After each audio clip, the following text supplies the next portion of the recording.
Y compartir igualmente. No, el plan de curso está acá.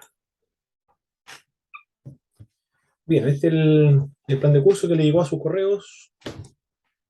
Tenemos la duración, comenzamos hoy día, el 4 de octubre, finalizamos el 6 de diciembre del 2002. Tenemos la descripción, los objetivos, el cuerpo y las pruebas. Como siempre, tenemos tres pruebas, que equivale al 40% de la nota final. Tareas o deberes, cuestionarios, son 9 en total. Hay que entregar una cada semana de clase.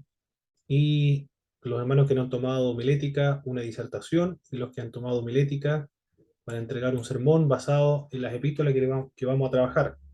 Tesalonicenses, primera, segunda, y Corintios, primera y segunda de Corintios, basado en aquellas epístolas. Tenemos acá las clases, hoy trabajamos la clase 1 y clase 2. El, el tema que vemos en esta clase va a ser introducción a las epístolas paulinas e introducción a primera de Tesalonicenses, la actividad de parte del estudiante, entregar la tarea número 1. Aquí está la fecha de entrega de cada una de las tareas, el 4 de octubre. Hay que ir siguiendo el... ¿Cómo te vas aquí? No. Hay que ver el plan de curso para saber cuándo se entrega cada una de las tareas. El 11 de octubre, por ejemplo. Aquí se cambió algo. El 11 de octubre se entrega la tarea número 2, el 18 de octubre la tarea número 3 y el examen 3. El examen está basado en las tareas 1 y las tareas 2. Por lo tanto, estudiando las tareas no va a tener problemas. Y acá están las bibliografías, si quiere profundizar el conocimiento de las epístolas que vamos a comenzar a trabajar. En eso en cuanto a nuestro plan de curso, y lo que vamos a trabajar ahora en, en esta clase va a definir a qué se refiere el término epístola en los estudios bíblicos, y también para reconocer las partes estructural de una epístola, como son el encabezamiento, el cuerpo y la conclusión de una epístola. Va a mencionar los aspectos principales de la vida del apóstol Pablo, los nombres, las culturas del apóstol Pablo también, y va a explicar los principales elementos de la teología que trabaja en sus epístolas el apóstol Pablo. Eso es lo que vamos a trabajar inmediatamente en esta primera clase. Y como siempre, a medida que nosotros vamos avanzando en la clase, usted puede ir planteando las preguntas correspondientes. Mm. Aquí se logra ver la pantalla completa en sus casas, ¿verdad, hermanos? Sí, profesor. Perfecto. Muy bien. Tenemos el chat. Bien. Epístolas Paulinas 1, del año 2022. Comprende la primera y segunda de Tesalonicenses. Mi conexión a internet dice que es muy inestable. Ya. Y primera y segunda de Corintios. El género epistolar, recuerde que en la Biblia tiene muchos géneros literarios. Es una variedad, un variopinto de géneros que cultiva el texto sagrado. En el Antiguo Testamento está el género legislativo, el género narrativo también, legislativo, narrativo, el género profético. Hay secciones de género apocalíptico, como en Zacarías, Daniel también, géneros poéticos o sapiensales, entre otros géneros de, del texto sagrado, histórico. En el Nuevo Testamento se encuentran los géneros biográficos o conocidos como los evangelios. También están los narrativos o los históricos, como el libro de Hechos de los Apóstoles, género apocalíptico, libro de Apocalipsis, y también el género epistolar. Esos son los distintos géneros que vemos en la escritura. ¿Me confirman mis hermanos? Porque veo que a veces se pega en la pantalla del hermano Christopher. No sé si será él o soy yo el que se detiene en la No presentación. va bien, hermano. Perfecto, ya. Muy bien, muy bien. Y el género epistolar es el género que más prevalece en los escritos del Nuevo Testamento. Por eso que cuando trabajamos con la exégesis, realizamos precisamente una exégesis en base a las epístolas. El género epistolar es el más usado entonces de los escritos del Nuevo Testamento. De los 27 libros que componen el canon del Nuevo Testamento o el canon neotestamentario, 21 corresponde a este género epistolar. En contraste a lo anterior, en el Antiguo Testamento no aparece ni una sola epístola. Por lo tanto, la epístola es propio del Nuevo Testamento. Las epístolas en las comunidades primitivas surgen por la necesidad de diseminar el Evangelio a las localidades y el requerimiento de mantenerse en contacto con las congregaciones. Esa es la finalidad, la razón de ser por la cual surgen las epístolas. Tiene razones misionales, para evangelizar las distintas localidades y también mantener el contacto entre los distintos tipos o distintos creyentes de distintas iglesias dentro del Imperio Romano. Comúnmente eran 4 las personas que intervenían en una epístola o en este proceso epistolar. Se encuentra uno, el autor, el que indicaba el contenido de una epístola. Luego estaba el secretario, el que escribía lo que le dictaba, las ideas que le señalaba el autor de una carta. Y también estaba el mensajero, el que llevaba la carta a las comunidades destinatarias, y el recipiente, el destinatario final. Con excepción del libro de Gálatas, el apóstol Pablo emplea un secretario para la redacción de sus epístolas. Siempre va a utilizar a un secretario. Solo Gálatas, el apóstol Pablo escribe de su propia mano.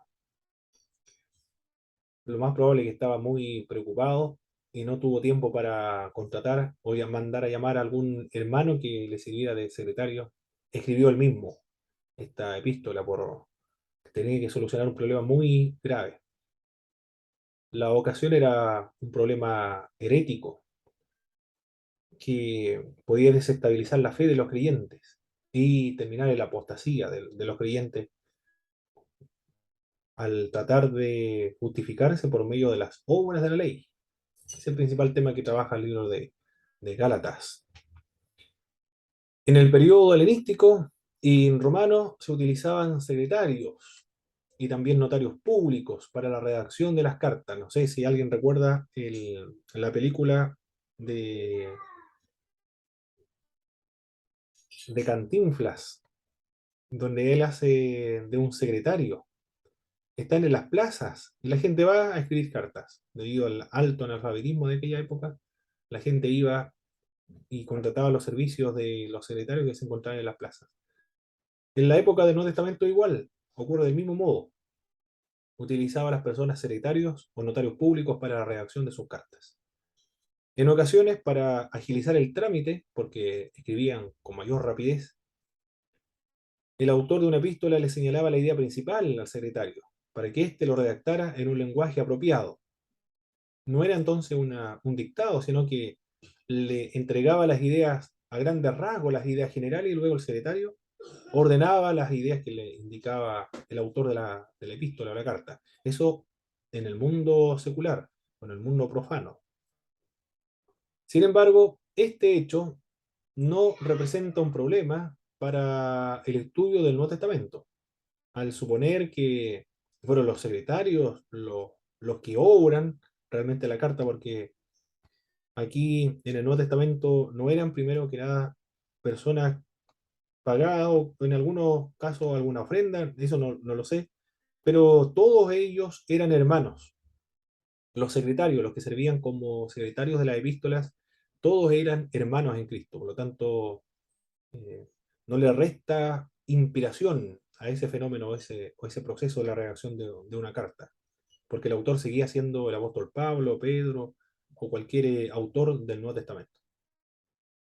Y además, las personas que servían en, en escribir la carta o la epístola lo hacían de muy buena voluntad, gustosamente estaban participando en este trabajo.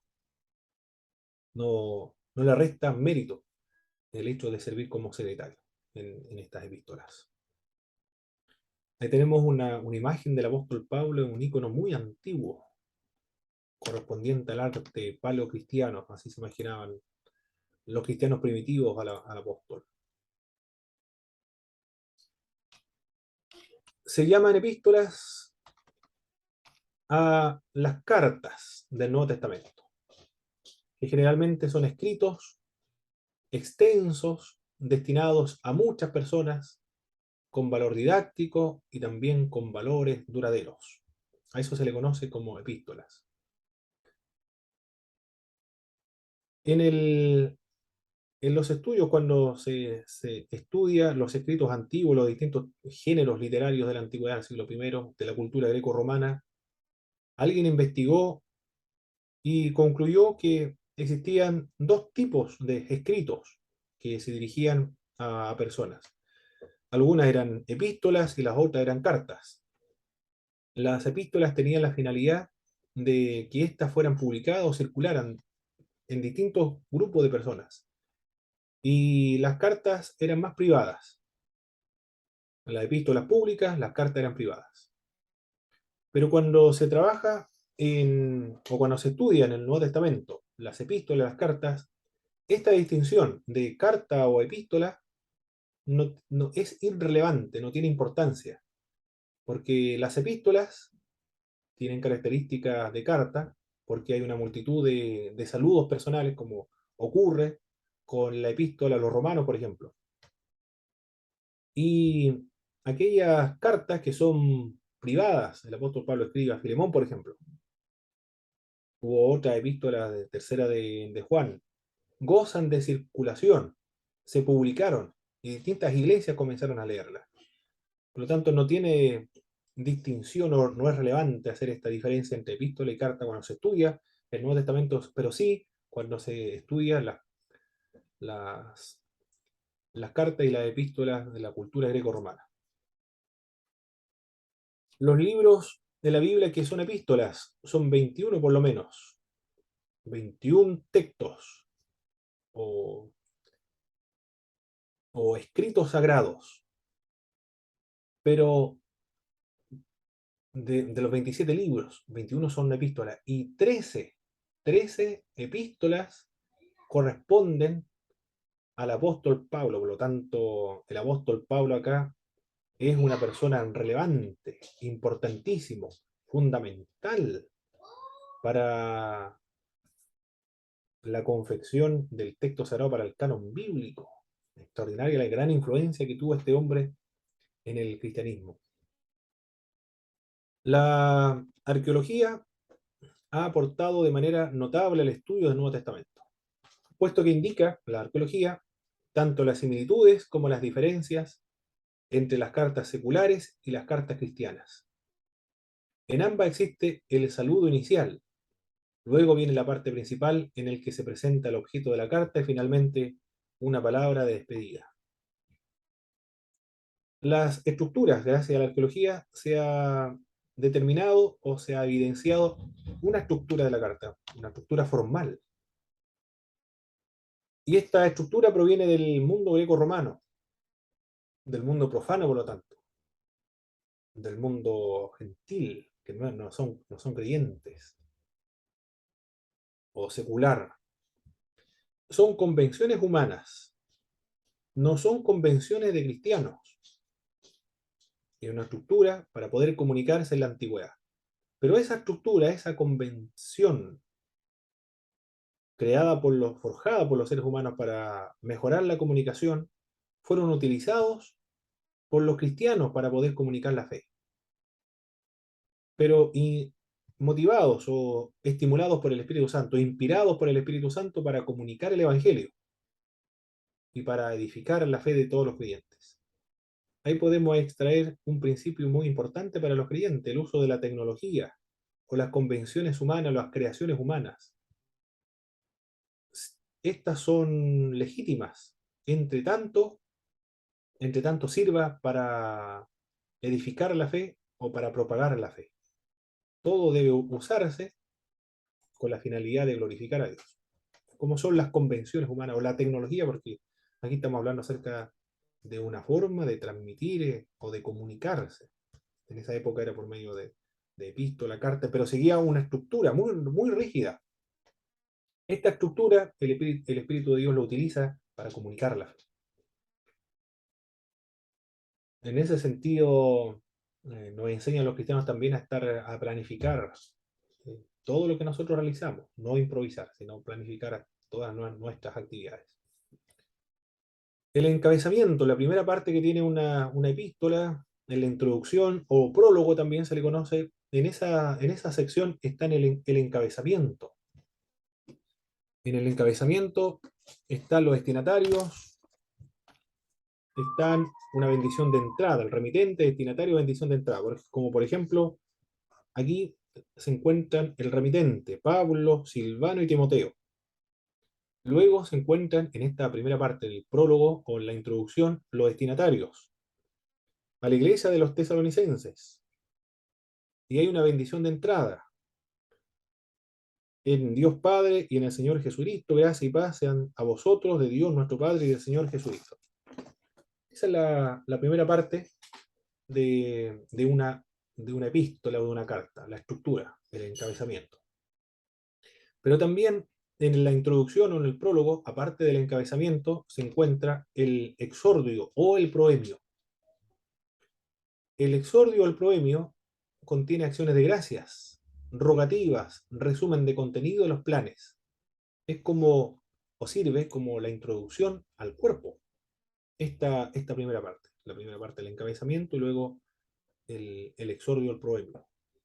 Es como la conclusión de la introducción y como un elemento de enlace para el cuerpo. Esa función cumple. Ay, más hermanos, ¿están esperando aquí? Ahora sí, lo voy a aceptar. Ahí está. Esa es la parte de la introducción entonces. En la introducción o el prólogo está el encabezamiento, el exordio, el proemio. El exordio, el proemio, el apóstol Pablo en 1 Tesalonicenses dice: damos siempre gracias a Dios por todos vosotros, haciendo de memoria de vosotros en nuestras oraciones. Ahí se encuentran las acciones de gracia. Lo que está trabajando aquí el apóstol Pablo es esta parte, el exordio, proemio. Luego hay rogativas y hay un resumen de contenido de los planes del apóstol Pablo. Luego viene la otra parte, o el otro formato, o la otra estructura del formato de una epístola, las secciones narrativas que se encuentran en el cuerpo de la epístola. Argumentativas, apologéticas, dogmáticas, parénticas, una multitud del desarrollo de las ideas que tiene en mente el apóstol Pablo transmitir a una determinada iglesia para solucionar un problema. Porque una de las características de las cartas es son circunstanciales. Tiene la finalidad de satisfacer un problema que se ha originado en una iglesia. Son circunstanciales. Finaliza con una conclusión o también denominado epílogo. Están los saludos finales, los planes y la doxología.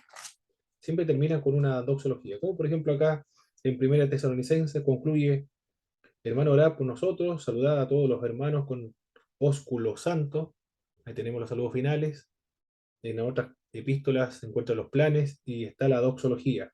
Os conjuro por el Señor que esta carta se lea a todos los santos hermanos.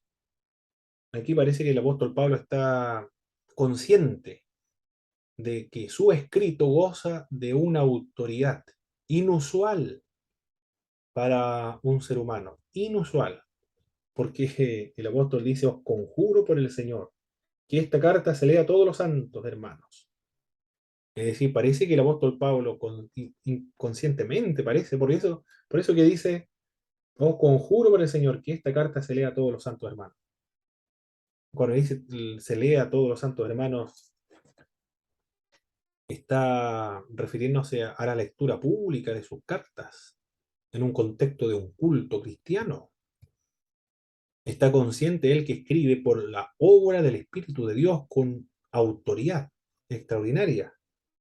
Del mismo modo como la comunidad judía leía sus escritos del Antiguo Testamento para ser exhortados y edificados en la fe de los creyentes, el apóstol Pablo está diciendo acá que debe ser leído. Y luego termina con una doxología. La gracia de nuestro Señor Jesucristo sea con vosotros. Amén. Aquí concluye solo con la gracia de nuestro Señor Jesucristo. En otras ocasiones dirá que el amor de Dios Padre, la gracia de nuestro Señor Jesucristo, la comunión con el Espíritu Santo sea con todos vosotros. Tiene una fórmula trinitaria cuando concluye esa sección acá. Solo termina con una bendición de aludiéndose a un miembro de la Trinidad, que es Jesucristo.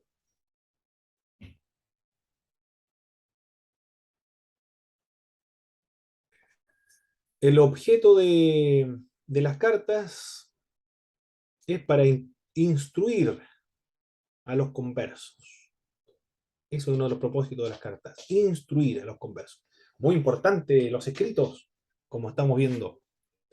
Por eso es muy importante aprender a escribir bien, para poder comunicar la fe. Porque Dios utilizó los escritos para comunicar la fe. Los escritos sagrados. Tenía la finalidad de instruir. Siempre la escritura ha contribuido notablemente para la masificación de la fe cristiana. Y la explicación de los deberes cristianos. Esa es la finalidad de los textos que estamos estudiando.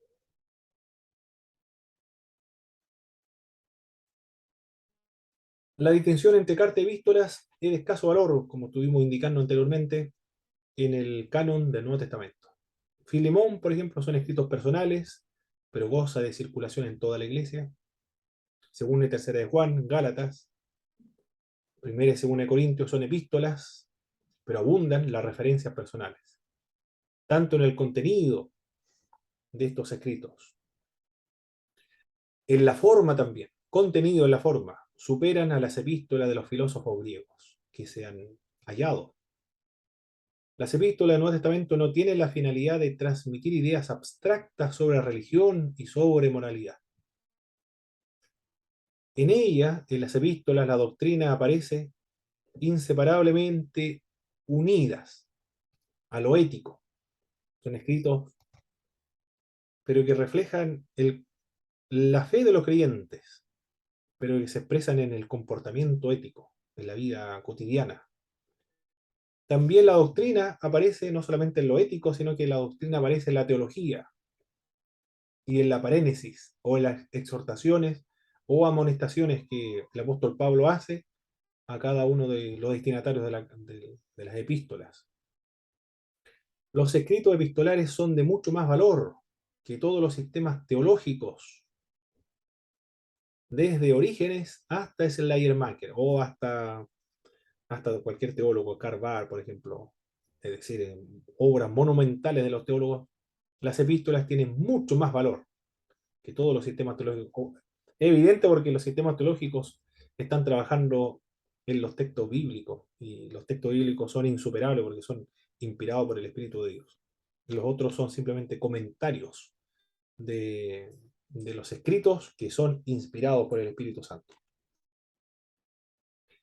Las cartas del apóstol Pablo se clasifican de la siguiente manera. Están las epístolas escatológicas. Cuando hablamos de carta y epístola, recuerde que esta distinción no es irrelevante para nosotros los cristianos, o para los escritos que son canónicos, porque no existe una distinción ahí. Por lo tanto, carta y epístolas lo vamos a utilizar como sinónimos. A veces se habla de carta y en otra de epístola, pero sin hacer ninguna distinción. Son sinónimos para nosotros. El apóstol Pablo, entonces, escribió algunas cartas escatológicas, otras evangélicas, otras de la cautividad y otras pastorales. Esa es la clasificación de cada una de ellas. Las escatológicas, por el contenido, primera y segunda Tesalonicenses, son escatológicas. Las primeras escritas probablemente en el segundo viaje misionero del apóstol Pablo, escrito en el año 51 después de Cristo, son las más antiguas y algunos dicen quizás los primeros escritos cristianos. Antes de que aparecieran los evangelios, ya el apóstol Pablo estaba escribiendo para los cristianos y que va a constituirse posteriormente reconocido por la Iglesia como inspirado por el Espíritu de Dios con suprema autoridad de fe. Responde estas epístolas a preguntas que se hicieron los cristianos del siglo I. Preguntas escatológicas con respecto al fin del tiempo. Ellos esperaban que Cristo viniera en su generación, mientras ellos se encontraban con vida. Comenzaron algunos cristianos a morir, porque le llegó la edad y estaban muriendo. Pero los cristianos que estaban vivos, al ver partir a sus familiares, no sabía qué ocurriría, porque se supone que Cristo iba a venir en su generación, y ahora algunos estaban muriendo, ¿qué va a ocurrir con ellos? Los cristianos preguntan, ¿qué ocurre con los cristianos que han muerto? ¿También se irán cuando el Señor venga? Y ahí está la respuesta del apóstol Pablo. Si los cristianos de esa época nos hubiesen hecho esa pregunta, tampoco nosotros hubiésemos sabido qué ocurre con los cristianos que mueren en la segunda venida de Cristo. Si van a resucitar después o en su segunda venida. No habría claridad acerca de ese tema. Gracias a los interrogantes de los creyentes, ahora sabemos que los que murieron serán transformados juntamente con aquellos que están vivos, resucitarán en cuerpo glorificado, y los que estén vivos serán transformados en cuerpo glorificado en ese instante, y juntos serán arrebatados, trasladados a las nubes cuando el Señor venga por segunda vez. También se hicieron preguntas con respecto al anticristo, porque estaban diciendo algunos que ya la segunda venida del Señor se había producido. Y el apóstol escribe, antes de que el Señor venga, tiene que manifestarse el hijo de pecado, el hombre de perdición, el anticristo. Ya tenemos un dato. Antes de que venga el Señor, debe manifestarse el anticristo. Pero si ese problema no hubiese ocurrido, esa enseñanza de que ya el Señor había venido, no hubiese estado presente en el siglo I, nosotros no hubiésemos tenido idea de cuándo específicamente vendrá el Señor. Tiene que primero venir el anticristo y también ocurrir la gran apostasía, que equivale a negar la fe. Gracias a esas preguntas, inquietudes de los cristianos antiguos, nosotros sabemos qué va a ocurrir inmediatamente antes de la segunda venida de Cristo. No digo inmediatamente antes de los tiempos escatológicos, puesto que ya estamos en los tiempos escatológicos. Por eso digo inmediatamente antes de la venida del Señor. Las cartas evangélicas son más, ¿por qué se le llama evangélica? Porque presenta el evangelio de una manera más acabada, más detallada. Romanos, por ejemplo, una carta extraordinaria, tratada por diversos biblistas o teólogos de todos los tiempos, como Barr, Martín Lutero.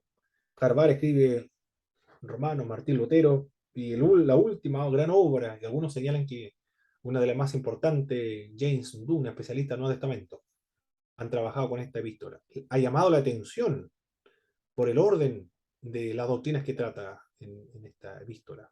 Y el libro de Gálatas también exalta la justificación por medio de la fe frente a las obras de la ley para poder justificarse delante de Dios. Pero cada una de estas epístolas, aunque contiene doctrinas, siempre está relacionada con la ética. En la primera parte aparece el contenido, luego la segunda parte o al final de las epístolas concluye con aplicaciones prácticas. Los que estudiaron las epístolas del Nuevo Testamento, un 50% contenido, información y el 50% de aplicación del contenido. La doctrina se extrae de allí, de la práctica, de lo ético.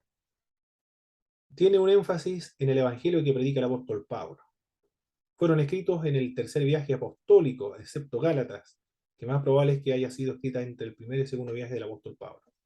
Primera y segunda de Corintios también contiene muchas doctrinas. La resurrección de los muertos, por ejemplo, se encuentran ahí en Corintios. ¿Cómo resucitarán los cristianos? ¿Qué significa la Santa Cena? ¿Cómo Dios disciplina a aquellos que toman la Santa Cena del Señor en vano? Sobre el bautismo, la importancia del bautismo en agua. Los dones espirituales, tanto en Romanos como en Corintios, se encuentran presentes ahí, desarrollados. Eso es lo que tratan las cartas evangélicas. También están las epístolas de la cautividad, porque se escribieron cuando el apóstol Pablo se encontraba preso entre los años 60, 63, después del Señor Jesucristo, escrito desde Roma, durante la primera prisión, otros dicen de la 64, 67, la segunda prisión. Estoy tomando aquí las referencias de Tenney, de William Tenney, en su introducción al Nuevo Testamento. Las cartas de la cautividad son colosenses. En esta iglesia había un problema muy serio con los colosenses. Cada una de las epístolas, como son ocasional, circunstancial, trata de un tema en particular. Acá en Colosenses habían algunos que estaban influidos por los gnósticos, otros con la astrología, otros adorando a los ángeles, otro por el judaísmo, una variedad de doctrina, un sincretismo religioso formidable, que estaban desestabilizando, socavando la importancia o la exaltación de Jesucristo.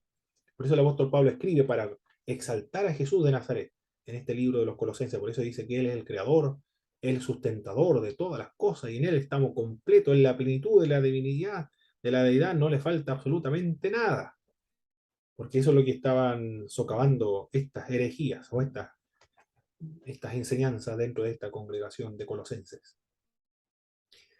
Y las otras son las de Efesios, Filemón y Filipenses. Las cartas pastorales, primera y segunda de Timoteo, tratan de asuntos prácticos de la organización y el gobierno de la iglesia. El que quiere ser, o que busque el obispado, buena obra desea, el que desea el obispado o buena obra desea.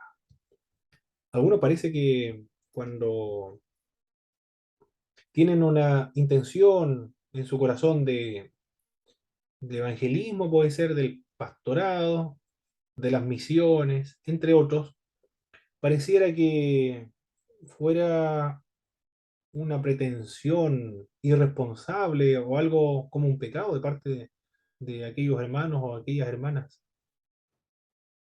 O, o no se ve muy bien cuando alguien tiene esa pretensión de algún liderazgo dentro de una iglesia. Cuando hablo de liderazgo no me refiero al liderazgo mundanal, sino me refiero al liderazgo cristiano, cuyo máximo exponente o referente o el paradigma es Jesús de Nazaret, del servidor, del siervo fiel y del líder siervo. Pero en estas epístolas pastorales, el apóstol Pablo dice, buena obra desea. Está aspirando a una buena obra. Además, si los hermanos o las hermanas tienen este llamado, es porque, o este deseo, es porque Dios mismo lo ha puesto en el corazón. Porque el Espíritu de Dios produce en el interior el querer como el hacer por medio de su buena voluntad. Además, ¿quién podría reprocharle, condenarle una aspiración tan alta, tan elevada como esa, de ser evangelista, misionero, o ser un pastor de una congregación, cuando hay tanta necesidad de todos estos ministros del Evangelio? Más bien debería fomentarse, y cultivarse también y apoyar a todos los hermanos de nuestras respectivas congregaciones. No sé qué opinan ustedes, mis hermanos.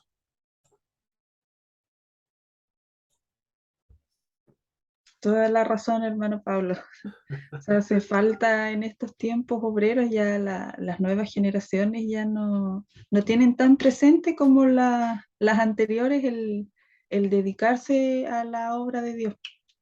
Como ahora igual la presión igual de la sociedad, el ritmo que se lleva, todo lo demás, la universidad, todo eso exige tiempo y trabajo igual. Entonces ya cuesta más a las nuevas generaciones poder, por ejemplo, dedicarse más al pastorado, a las misiones, a todo lo demás. Y por eso es que igual hay que incentivar a los jóvenes, a los hermanos igual que van llegando. En vez, como usted decía, de desanimarlos, Mm, alentarlos si tienen ese deseo en el corazón. exacto, porque hay necesidad. Recuerdo de uno de los pastores amigos, me decía, ahora ya, increíble que está disminuyendo las aspiraciones al pastorado dentro de los hermanos de nuestras iglesias. Pocos hermanos quieren ser el pastor de una congregación. E incluso a algunos que se le ha planteado esa posibilidad del pastorado, ellos preguntan, me encontré increíble esto, ¿no? Preguntan, y necesitamos tal pastor en una determinada iglesia, tal lugar. Y me preguntaron, ¿y cuánto es las entradas en diezmo en esa congregación para poder sostener económicamente al pastor? Y ahí le dijeron la cantidad de diezmo.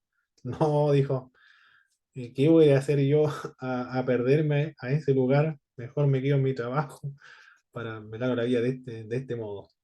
Es decir, bueno, que también es un tema de vocación y un llamado, pero, pero esa fue la respuesta. Están disminuyendo el llamamiento al pastorado. Eso es preocupante para nuestras iglesias. Muy, muy preocupante. Ya, continuemos avanzando. La epístolas Paulinas. El, el estilo del apóstol Pablo. ¿Cuál es el estilo de todas sus epístolas? Pablo escribió casi todas sus cartas en griego. En el griego koiné, en el popular, en el sencillo, en el de la calle, en el que la gente lo entendiera. No es el clásico, el pulido, el fino, el de los académicos, de los intelectuales, de los filósofos, o de los clásicos griegos, sino el de la gente común y corriente. Es el griego que va a escribir el apóstol Pablo, y el griego también que prevalece en los escritos del Nuevo Testamento, el común, o también denominado el vulgar.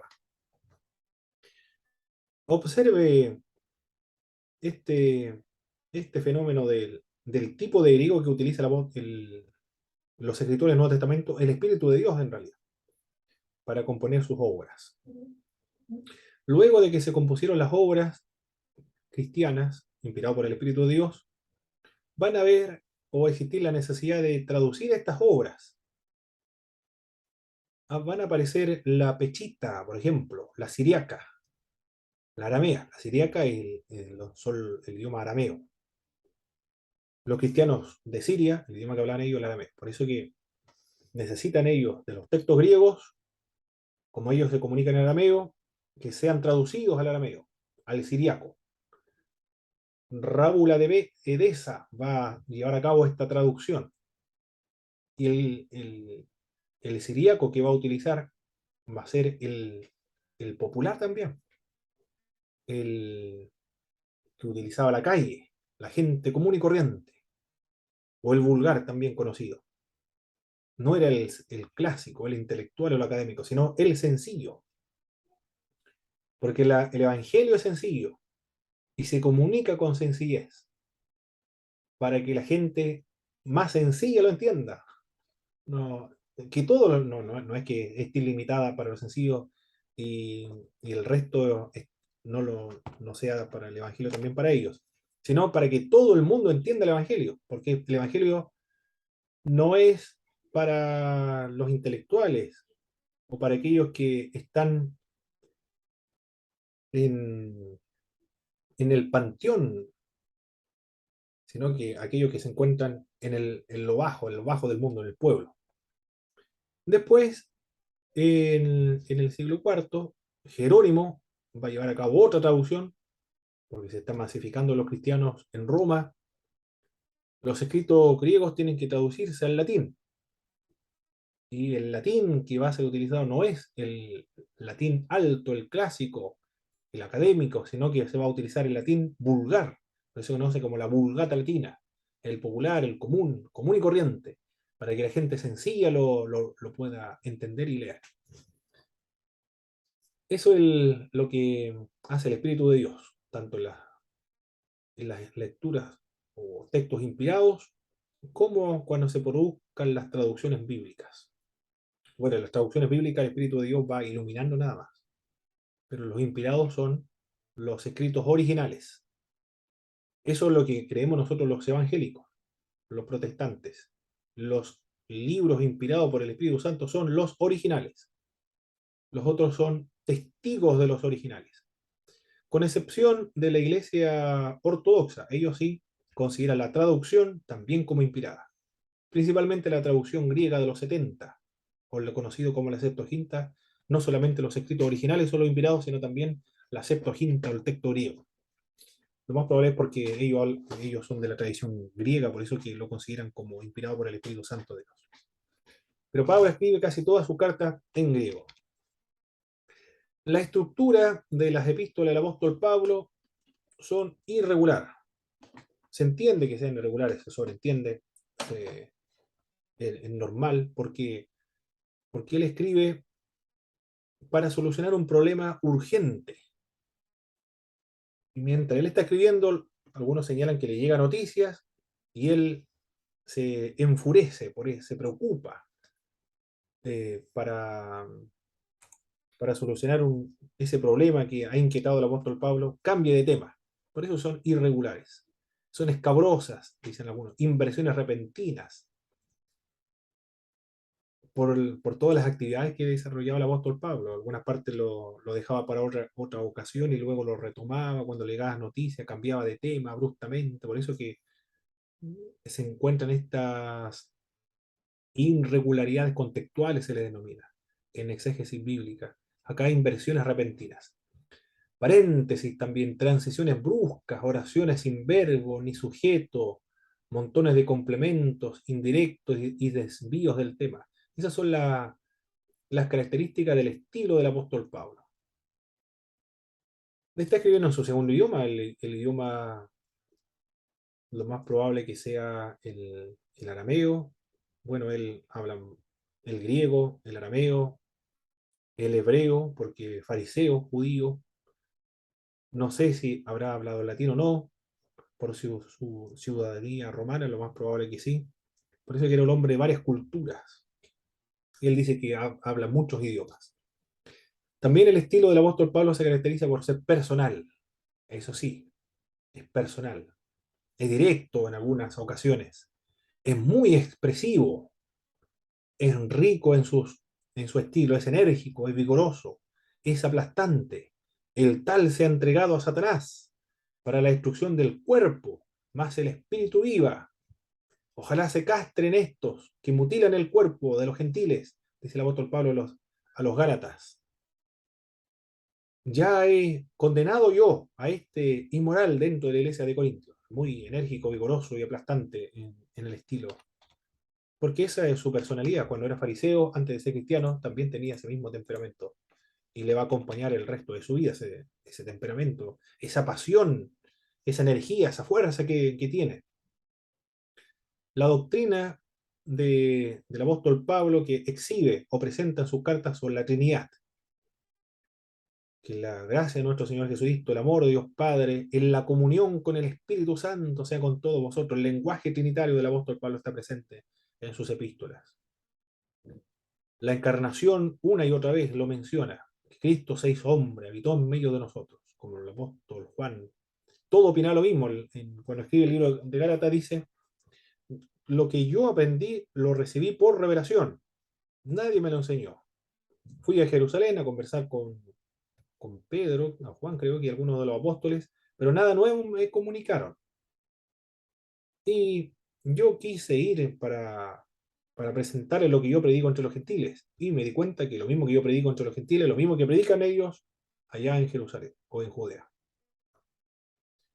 La encarnación es la predicación de los antiguos, la deidad de Jesucristo. El apóstol Pablo dice, como Juan, que Cristo es el creador.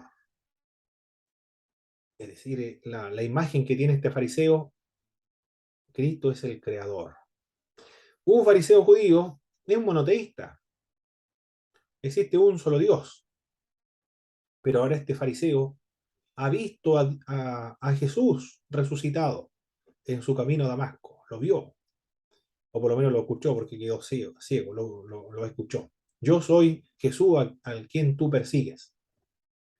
Pero no lo ve como un crucificado, como muerto, como un delincuente, un criminal.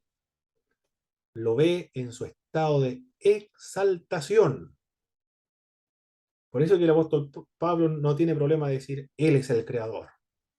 Luego en Gálatas dice, yo no lo aprendí de hombre alguno, sino por revelación de Cristo. Cuando él dice que Cristo es el creador, el sustentador de todas las cosas, está atribuyéndole características propias de la divinidad.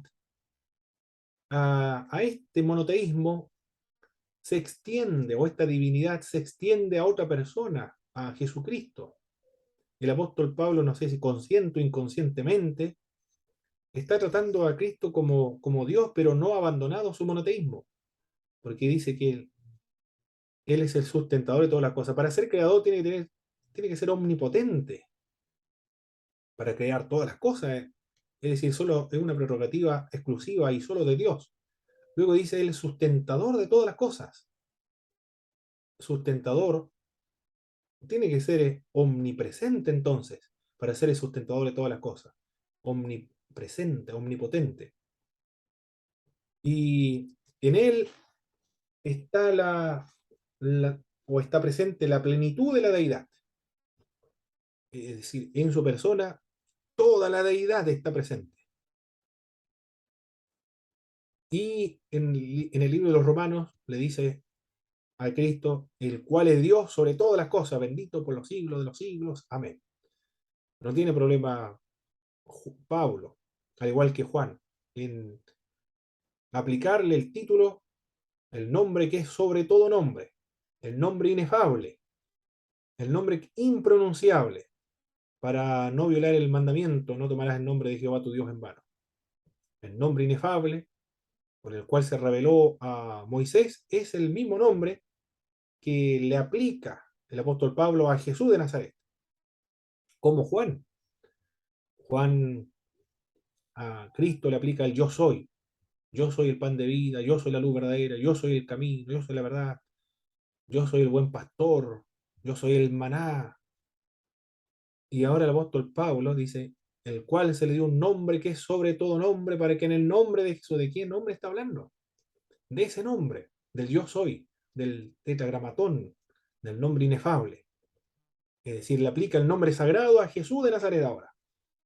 Pero no está indicando que él es el mismo Dios, porque reconoce también a Dios Padre, y al Hijo, y al Espíritu Santo. Vemos la Trinidad. Complejo esta doctrina, pero está presente allí. Es un misterio, pero no es un misterio oculto, un misterio que ha sido revelado. Se acepta por lo que dicen los escritos sagrados y por lo que escribe el apóstol Pablo, inspirado por el Espíritu de Dios. La redención llevada a cabo por Jesucristo y la justificación por medio de la fe son algunos de los temas o doctrinas que desarrolla el apóstol Pablo en sus escritos. La doctrina se desarrolla en tres enseñanzas sobresalen. El punto céntrico es el ministerio de Cristo. El apóstol Pablo es eminentemente cristocéntrico, del mismo modo como nuestras predicaciones deben caracterizarse. Cristocéntrico. Es el misterio de Cristo. Es la inefable unión y comunión de los hombres por la fe en Jesucristo. Es decir, el apóstol Pablo quedó maravillado, quedó consternado en el camino a Damasco cuando el Señor se le apareció. Toda su vida lo va a desarrollar en torno a ese quien se le apareció, que antiguamente era su enemigo y ahora se convirtió en su redentor. Lo perseguía y ahora es su salvador. Y le va a servir y le va a dar su vida por a quien se perseguía antiguamente. Fruto de esta unión es la iglesia. La iglesia es el cuerpo místico cuya cabeza es el mismo Señor Jesucristo. Todo eso es la teología que desarrolla el apóstol Pablo en estas epístolas. La iglesia, impresionante, todas las doctrinas cristianas que se traen ahí, toda la revelación, todo el contenido, la información que nosotros tenemos a nuestra disposición en la dogmática, en la sistemática, se deben gracias a los escritos del apóstol Pablo, y que Dios le reveló al apóstol Pablo. La cabeza de la iglesia es Jesús de Nazaret, y cada uno de nosotros somos miembros vivos. Por eso que se le ha otorgado dones espirituales. Y estos dones son interdependientes, pero para la edificación del cuerpo de Cristo, pero la cabeza de este cuerpo es Jesús de Nazaret. También la justicia que Dios exige se encuentra en Cristo y es impartida a los que tienen la fe en la persona de Jesús de Nazaret. El apóstol Pablo en sus escritos habla de la justicia que es imputada o atribuida a la persona que cree en él. La vida del apóstol Pablo. Su nombre en hebreo es Saulo o Saúl en hebreo. En griego es Paulos. En latín, Paulus, pequeño. En castellano, Pablo. Algunos lo he escuchado en todas partes. A todos los hermanos lo he escuchado. Antiguamente era Saulo y después se convirtió en Pablo. Pero Pablo, dentro de los hebreos o dentro de la comunidad judía, va a seguir utilizando su nombre antiguo, Saulo. Cuando se encuentra en un contexto griego, va a emplear el término Paulos. Cuando está entre los romanos, el término que va a utilizar Paulus. Como Cefas y como Pedro. Entre los hebreos utilizaba Cefas. Cuando se encontraba en otro contexto, en el gentil, el vocablo que utilizaba era Pedro. Cada persona tenía dos nombres en aquella ocasión. Del mismo modo ocurre con el apóstol Pablo. Cuando alguien tiene doble nacionalidad, también los nombres son de acuerdo a los idiomas.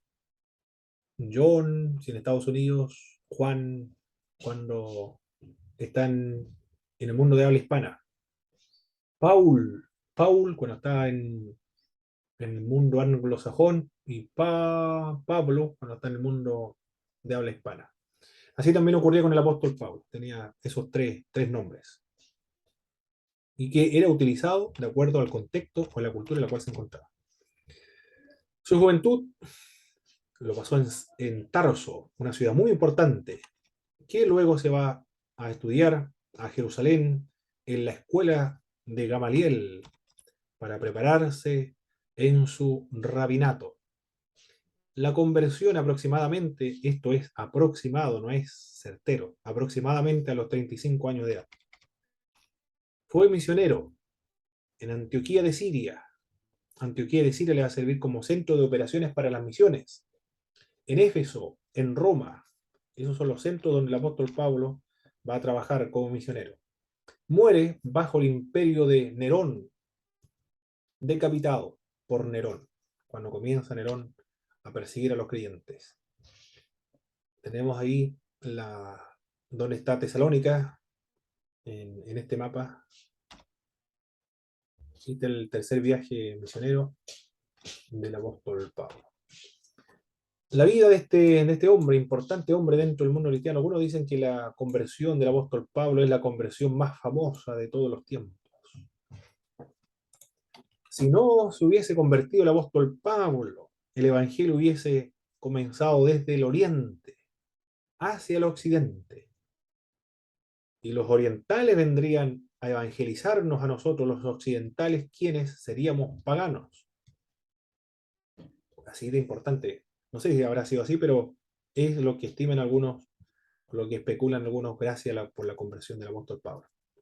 Su conversión, anteriormente perseguía a la iglesia, consintió,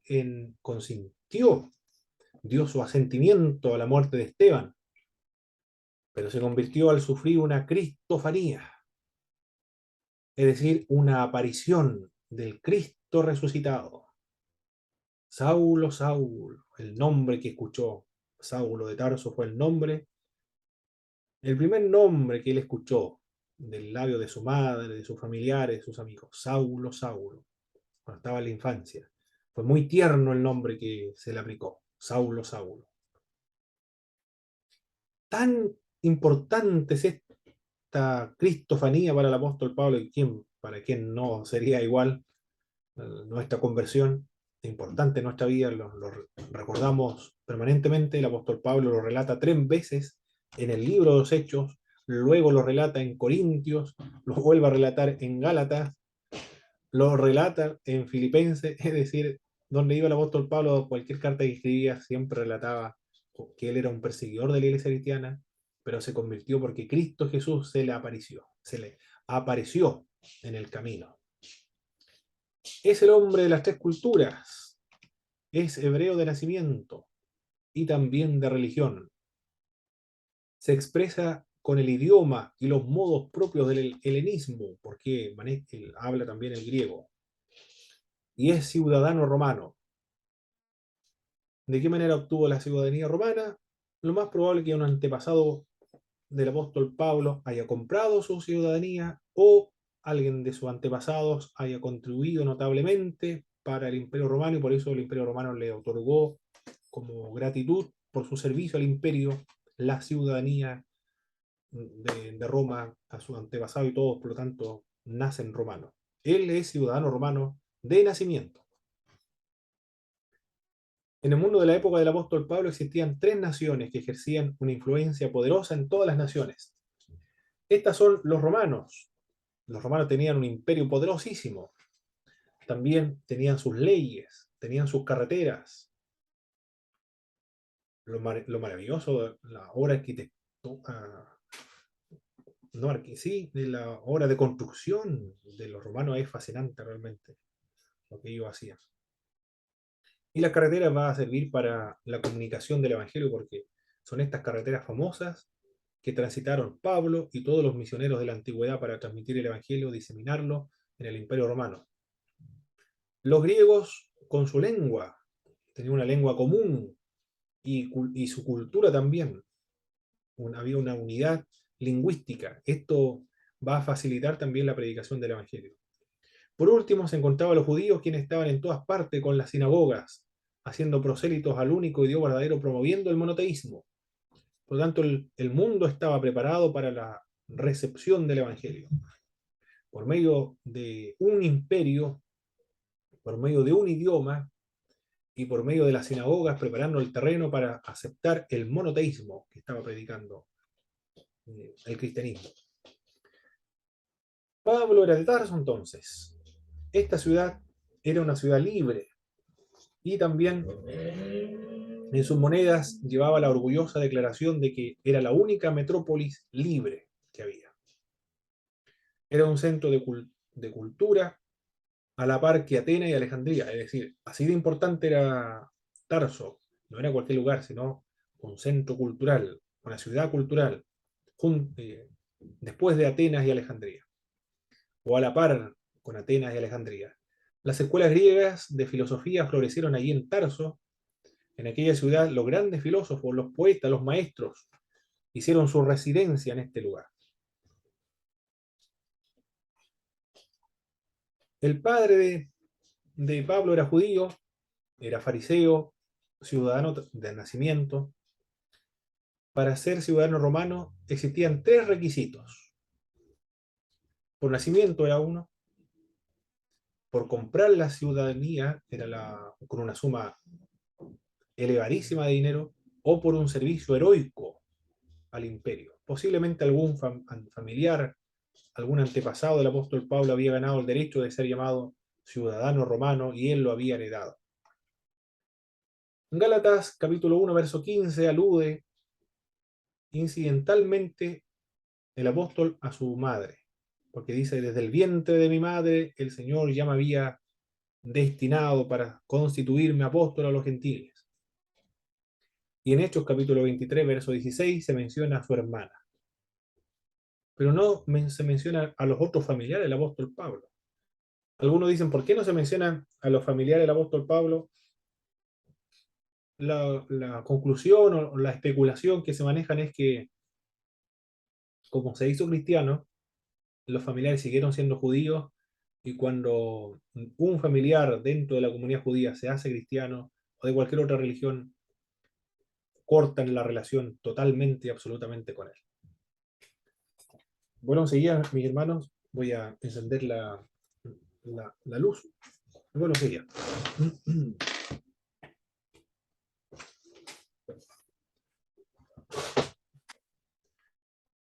Ahora sí. La educación de Pablo. Es probable que a los 6 años de Pablo, él asiste a la sinagoga para comenzar su educación allí. En estos colegios se le enseñaba a los niños a leer, a escribir, también el hebreo, las leyes, las tradiciones de su pueblo. Además debían aprender un oficio. A los 13 años, más o menos, comienza a estudiar para su preparación rabínica y para ello viaja a Jerusalén. Allí estudia bajo los pies del renombrado Gamaliel. Las clases consistían en el estudio de la ley de Moisés y en las interpretaciones de la ley de Moisés. Se sintió fuertemente atraído con la más estricta secta de los fariseos. Salió de aquella escuela con el deber de enseñar la religión a la generación venidera. La vida que Pablo lleva hasta aquí nos hace reflexionar. Fue preparado por Gamaliel para su trabajo entre los judíos. Su conocimiento le preparó para predicar a los griegos. Su ciudadanía romana le trajo prestigio en el mundo. Como estricto fariseo odiaba a los gentiles y jamás hubiese sido misionero entre los gentiles. La pregunta que surge aquí es si alguna vez o has pensado alguna vez en que tus planes no se ajusten a los planes de Dios, que Dios tiene para ti. Quizá el éxito más grande y felicidad mayor lo logres cuando procures conocer la voluntad de Dios, del mismo modo como lo hizo este hombre, como lo hizo el apóstol Pablo. Se preparó para servir a su pueblo, pero limitado a su pueblo. No se preparó para servir a otra gente, que no fuera en su pueblo. Pero cuando se hace cristiano, se constituye precisamente en eso, en el apóstol a los gentiles. Nada más y nada menos que el apóstol a los gentiles. Establecer iglesias entre los gentiles y ganar prosélitos dentro de las sinagogas judías para que compartan con gentiles. Así de extraordinaria la labor de este hombre. Y abandonar el concepto antiguo, toda la religión, todo lo que había heredado, renuncia al servicio en la institucionalidad de la religión judía para hacerse cristiano ahora. Las consideraciones sobre Pablo y sus escritos sostiene que el hombre ha fracasado en su intento de alcanzar la propia justificación. Por consiguiente, no ha logrado merecer el favor de Dios y se ha expuesto a la ira de Dios. Esto es lo que presenta el apóstol Pablo en sus escritos. La necesidad del hombre fue la oportunidad de Dios, la justificación por medio de la fe. Jesucristo es el segundo Adán, son los otros elementos principales de la teología paulina, y Cristo es la figura central y la gloria del plan redentor de Dios. Eso es lo que podemos ver en los elementos principales de la teología de este varón de Dios. Vamos a responder la siguiente pregunta, mis hermanos. Ahora van a activar los micrófonos y respondemos lo siguiente.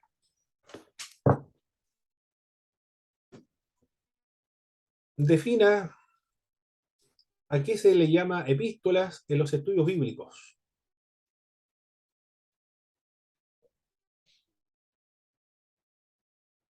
A escritos extensos destinados a muchas personas.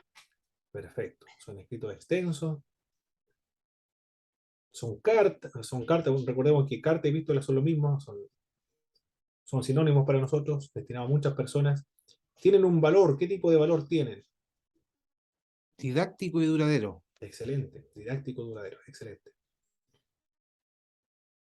Reconozca las siguientes partes de la estructura de una epístola. ¿Cómo se llama? ¿O a qué parte equivale el remitente, lo destinatario, la bendición de entrada. Al encabezamiento, Perfecto, en la introducción. excelente. ¿Cómo se llama aquella sección donde se encuentran las acciones de gracia, las rogativas, resúmenes de contenido, los planes? Conclusión o epílogo. Otro nombre. Exordio o proemio. El exordio o el proemio, excelente. En el exordio o el proemio se encuentran las acciones de gracia, las rogativas, resumen de contenido, también los planes. ¿Cómo se llama aquella sección de una epístola, de una carta, donde se encuentran las secciones narrativa, argumentativa, apologética, dogmática, parenéticas? Cuerpo. Perfecto, ahí está el cuerpo, muy bien. ¿Cómo se llama aquella sección de una carta donde se encuentran los saludos finales, los planes y la doxología? Conclusión. Conclusión o Epílogo. epílogo, perfecto. Ahora sí, la conclusión o el epílogo. Menciona los siguientes aspectos de la vida del apóstol Pablo. ¿En qué año o cuántos años tenía el apóstol Pablo cuando se produjo su conversión?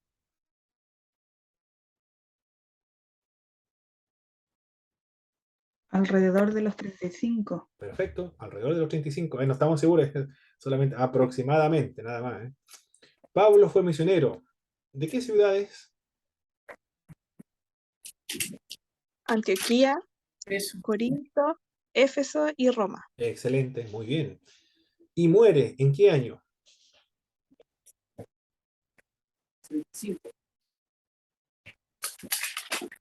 65. En el año...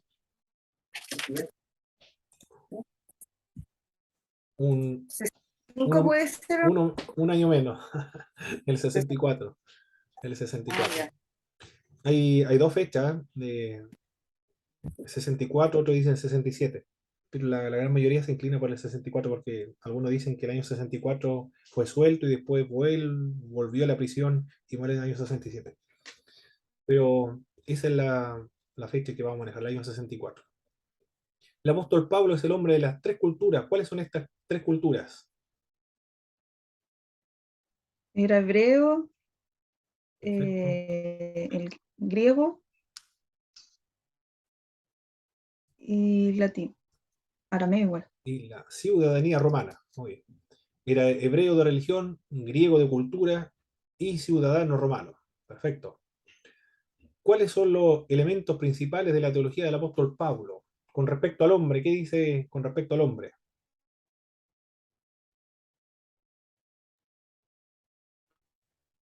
Que no se puede justificar por sí mismo. Excelente. La justificación es por medio de la fe. ¿Y Jesús? ¿Quién es Jesús?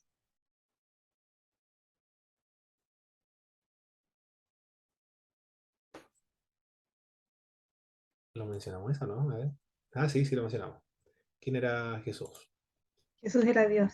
Es Dios. Era Dios, pero también el segundo Adán, porque hay el representante de la nueva humanidad. Toda la humanidad ahora es transformado a la imagen de este segundo Adán, de la persona de Jesús de Nazaret, como el anterior había fracasado.